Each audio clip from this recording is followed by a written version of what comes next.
Hello and welcome to part 1 of the scripting beginner series. In this series I will be teaching you how to script in Roblox Studio.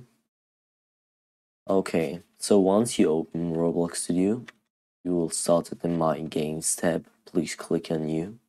This is where you create new places. Just hit Classic Base Plate for now. Alright, so once we get here, you see a lot of stuff. Ignore everything for now, and all you do, click on this part, alright? Okay, so you see those 4 things here? Those are for parts and for modeling. If you hit select, it unselects if it's already selected.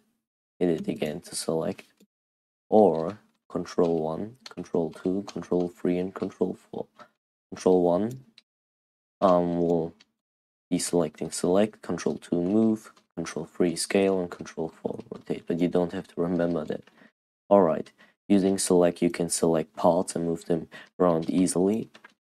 Using the move tool, you can move parts exactly into one direction. Using the scale tool, you can scale parts. Using the rotate tool, you can rotate parts. Alright, then there's collisions. If it's disabled, enable. Please now hit the move tool, move the part into the air, and move it down. You will see it won't go through the base plate. This is the base plate, by the way, the ground here. This is because collisions are turned on. If we turn it off, the part can go through it.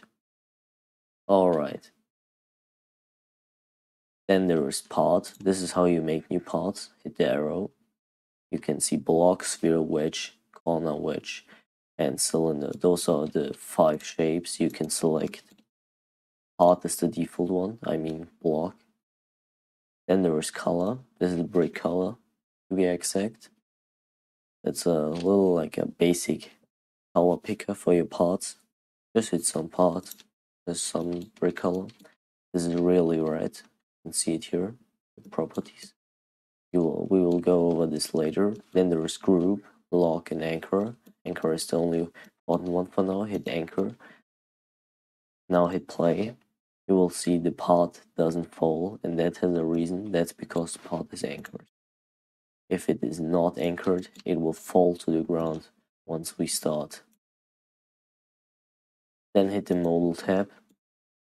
You will see a bunch of more stuff now, but ignore this for now. Hit view. Now make sure Explorer, properties, toolbox, output, command bar, view selector. Yeah, the doors are visible. If you want to do it like me, you can put stuff here, the stuff here.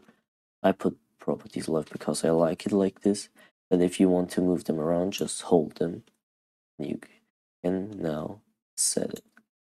Alright, you want to put it like, you want to fold it in, just hit this button. Now properties are here and toolbox is fold in. Alright, so this is the Explorer. This is where we see all stuff in our game. You might not see as much as I do, but that's because I have some specific settings on. Alright, and there is properties. If you hit a part or a script, really anything, you can see everything here, every single property of it. Break color, cast shadow, whether it casts a shadow or not. Color, this is RGB color, the advanced color picker. Then there is material. I want it to be like matte. Now, actually, I put it on wood, but it doesn't matter. Looks like wood now. Green wood, yes. Then there is transparency. This determines how visible your part is. 1 is invisible, 0 is visible. Lock means that the properties can't be changed. I script status. And then there is can collide. All this does is like, so the player and our part can't go through it. If we put a part above it,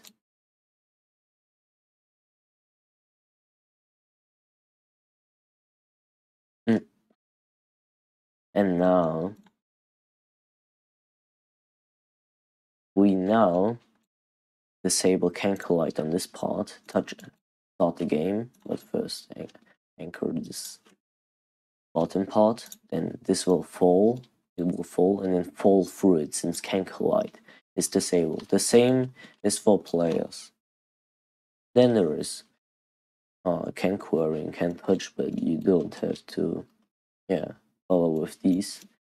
And then there is anchor, which we have talked about previously, and shape 2. Alright, those are the most important one. Now we go to output. This is where important stuff like errors, warnings, and print statements are made visible for you. This is where you run a command in script and Lua.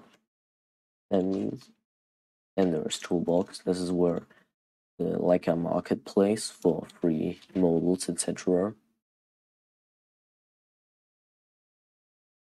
Alright, that was it for those.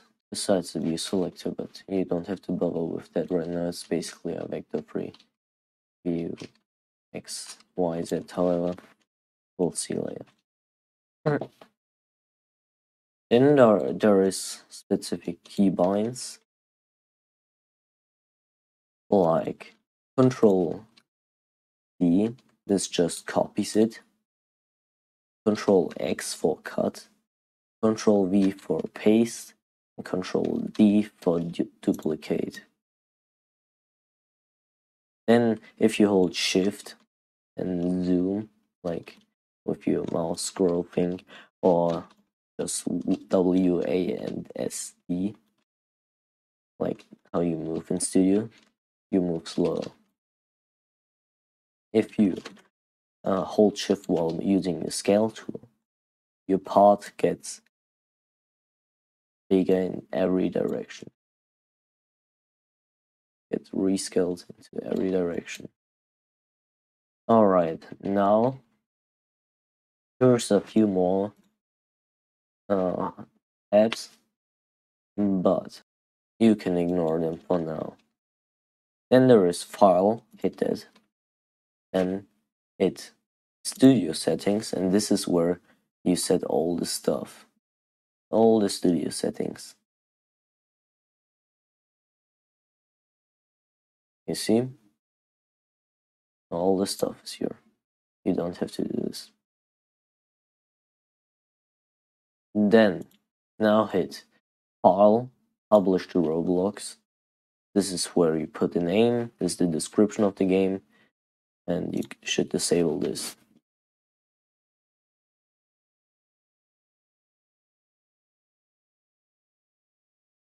This will be private once you hit create. You will be able to set it to public later on in game settings. Those are all the game settings. Look around for yourself if you want to know more about them. I will put the avatar on the R6 since I liked it more. All people which join their avatars will be R6. And that was it for this video. I hope you liked it, and if you did, I would be grateful if you subscribe to my channel and if you share this video with your friends. Thanks, and see you.